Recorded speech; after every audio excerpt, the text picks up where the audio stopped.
Welcome to my channel.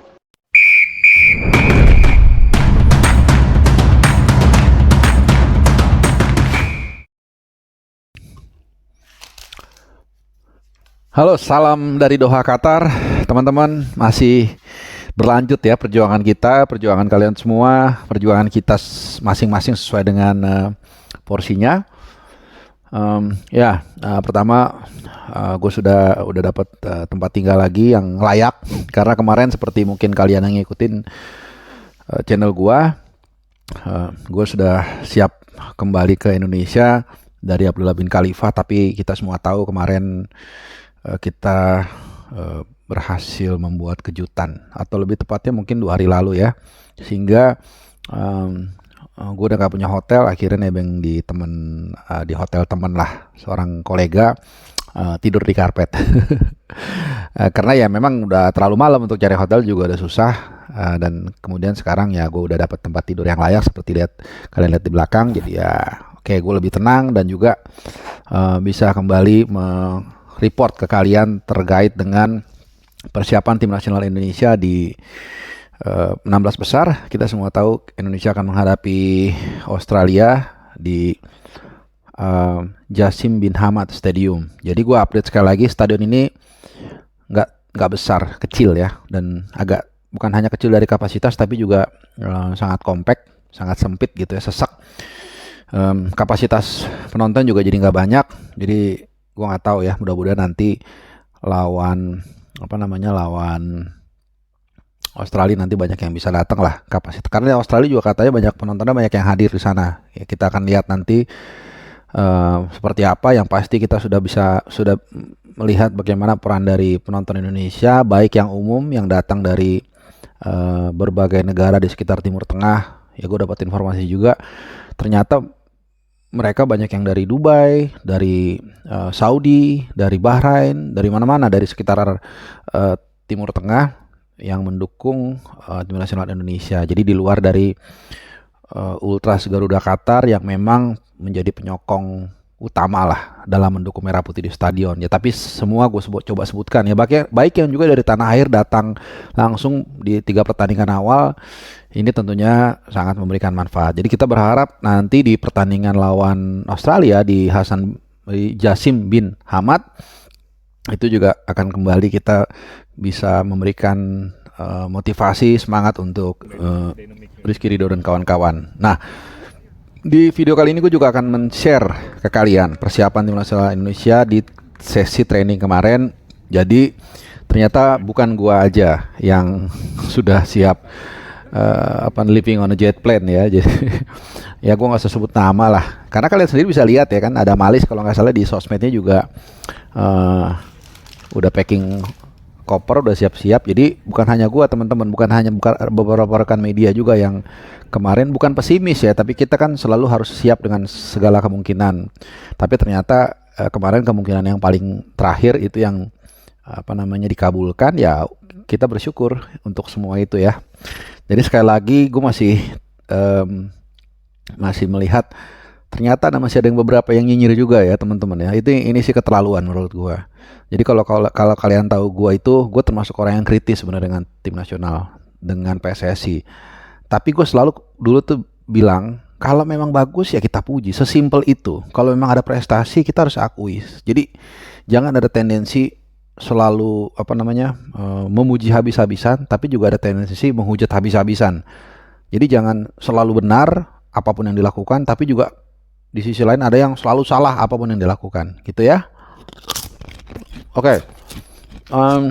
Kemarin di sesi latihan yang disodorkan untuk doorstop itu Rizky Ridho. Nah, ada sekitar mungkin 4-5 menit kita doorstop dia. Nah, ada beberapa pernyataan juga yang menarik dari dia. Jadi nanti habis video ini gue akan bikin terpisah wawancara dengan dia, gue gelondongin. Jadi sekarang gue hanya sedikit bercerita terkait dengan situasi umum dulu aja ya, setelah kita tahu kita lolos terus berhadapan dengan Australia. Jadi di sesi latihan dulu deh gue bicara ya. Gue akan sedikit spill lah suasana latihannya.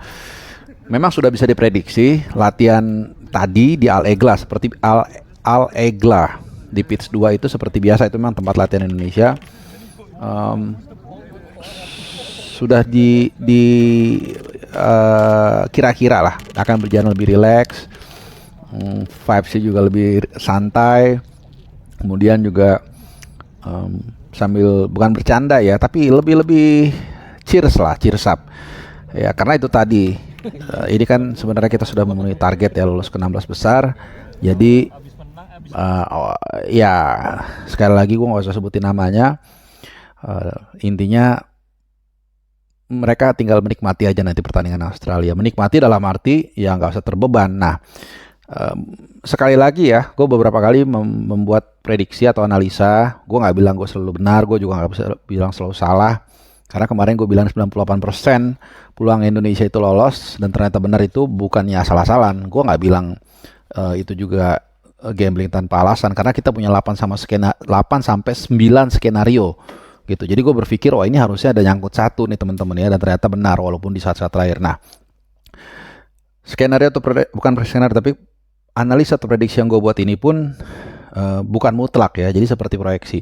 Jadi gini teman-teman, Indonesia itu sekarang bermain lebih lepas, tidak terbebani, kemudian juga sudah memenuhi target. Jadi gue berharap atau gue memperkirakan kita akan bermain lebih enjoy aja gitu. Dan ini penting karena dalam beberapa momen, dalam beberapa pertandingan yang maha penting, justru tugas dari tim kepelatihan itu bukan lagi membuat pemain itu kuat, bukan membuat pemain itu tangguh ya dalam arti fisik, tapi justru lebih rileks. Kalian mungkin yang masih ingat ketika final Piala Dunia 2006, kalau benar si Andre Pirlo tuh ngaku, saya sebelum final main PS gitu. Ya ini yang gue lihat, ada hal positif di dalam tim. Ada situasi yang menguntungkan secara natural. Karena itu tadi, karena mereka sudah lolos, jadi mereka lebih rileks, nggak ada tekanan. Kemudian juga, nah ini dari kalian lagi-lagi nih, mereka tuh bukan nggak baca sosial media, tapi ketika dia baca itu mengganggu, nah itu biasanya mereka akan mengabaikan dan sedikit banyak akan mengganggu pikiran mereka, konsentrasi mereka. Makanya gue bilang, ya kalian itu juga pandai-pandai lah bersosial media. Jadi setiap ketikan kalian satu huruf itu mungkin menyumbang hal tertentu buat mereka. Jadi kalau ketikannya bagus, itu menyumbangkan hal yang positif buat mereka. Sebaliknya kalau kalian menghujat asal-asalan, bukan nggak boleh kritik ya, boleh banget kritik, harus. Beda dengan menghina, ini yang kadang-kadang mungkin mengganggu mereka. Jadi dengan situasi terakhir, dan gue juga seneng respon kalian sangat positif dengan video-video gue. Ada juga yang mungkin masukan, gak ada masalah.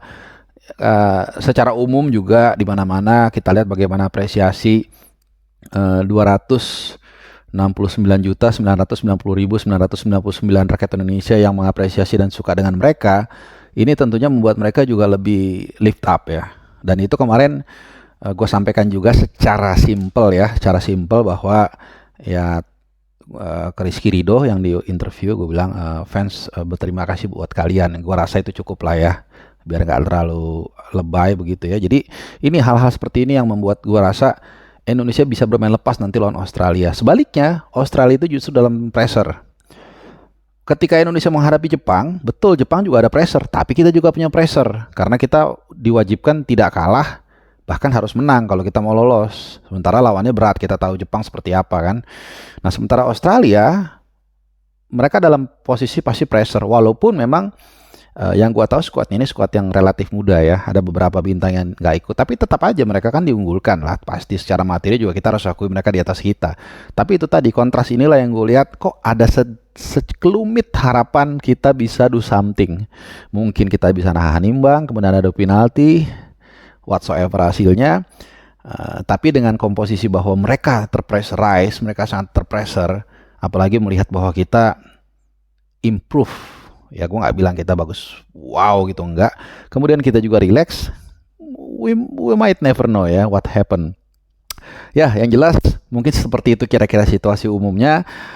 Nah, kemudian juga sedikit gue kasih jadwal bocoran untuk besok atau lebih tepatnya hari Minggu. Jadi H-1 jadwalnya jam 12 siang, itu siang lah ya, akan ada preskon. Nah, ini info A1 nih teman-teman ya.